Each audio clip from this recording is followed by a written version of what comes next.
നമ്മളുടെ അടുത്ത് ചോദിച്ചിട്ടുള്ള ഒരു ക്വസ്റ്റ്യൻ ആണ് കേട്ടോ ഇത്. നമ്മൾ എങ്ങനെയാണ് മാർക്കറ്റ് ചെയ്യുന്നത് നമ്മളുടെ ജ്വല്ലറി ബിസിനസിന്റെ ആ ഒരു കണ്ടന്റിന്റെ അടിയിൽ വന്നിട്ടുള്ളതായിരുന്നു കേട്ടോ. അപ്പോൾ മെയിൻ ആയിട്ട് തീർച്ചയായിട്ടും ജ്വല്ലറി ബിസിനസ്സിനെ റിലേറ്റ് ചെയ്ത് തന്നെയായിരിക്കും ചോദിച്ചിട്ടുള്ളത്. ജ്വല്ലറി മാത്രമല്ല കേട്ടോ, എന്ത് ബിസിനസ് ചെയ്യുന്ന ആളുകൾക്കും ഈ ഒരു മെത്തേഡ് ഫോളോ ചെയ്യാനായിട്ട് സാധിക്കും. അപ്പോൾ നമ്മൾ മെയിൻ ആയിട്ട് മാർക്കറ്റ് ചെയ്യുന്നത് സോഷ്യൽ മീഡിയയിലൂടെ തന്നെയാണ്. സോഷ്യൽ മീഡിയ എന്ന് പറയുമ്പോൾ ഞാൻ ഏകദേശം 6 വർഷത്തോളമായിട്ട് യൂട്യൂബിൽ വീഡിയോസ് ചെയ്യുന്നുണ്ട്. ബിസിനസ് കാറ്റഗറി വീഡിയോസ് തന്നെയാണ് ചെയ്തുകൊണ്ടിരിക്കുന്നത്.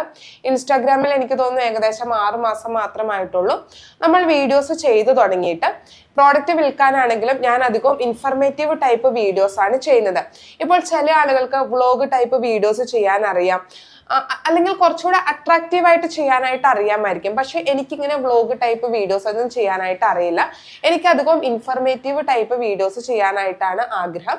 അപ്പോൾ ഞാൻ അധികവും ഇൻഫർമേറ്റീവ് ടൈപ്പ് വീഡിയോസ് ആണ് ചെയ്യുന്നത്. പിന്നെ പല ആളുകളും ഇന്ന് സോഷ്യൽ മീഡിയയിൽ വീഡിയോസ് ചെയ്യുന്നുണ്ടെങ്കിൽ അവർക്ക് സെയിൽ കിട്ടുന്നില്ല. എന്തുകൊണ്ടായിരിക്കാം?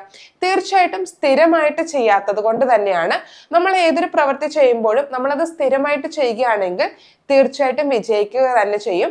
ഇപ്പോൾ നിങ്ങളൊരു കണ്ടന്റ് ക്രിയേറ്റ് ചെയ്യുന്ന ആളാണെങ്കിൽ, സോഷ്യൽ മീഡിയ ഉപയോഗിച്ചിട്ട് മാർക്കറ്റ് ചെയ്യുന്ന ആളാണെങ്കിൽ സ്ഥിരമായിട്ട് ചെയ്യാനായിട്ട് ശ്രമിക്കുക. ഇപ്പോൾ ഒരാഴ്ചയൊക്കെ വീഡിയോ ചെയ്യാതിരുന്നാൽ നമ്മളുടെ ആ ഒരു സോഷ്യൽ മീഡിയനെ കൊണ്ട് നമ്മൾക്ക് പിന്നെ യാതൊരു യൂസും ഇല്ലാത്ത രീതിയിലോട്ട് പോകാനായിട്ടുള്ള സാധ്യതയുണ്ട്.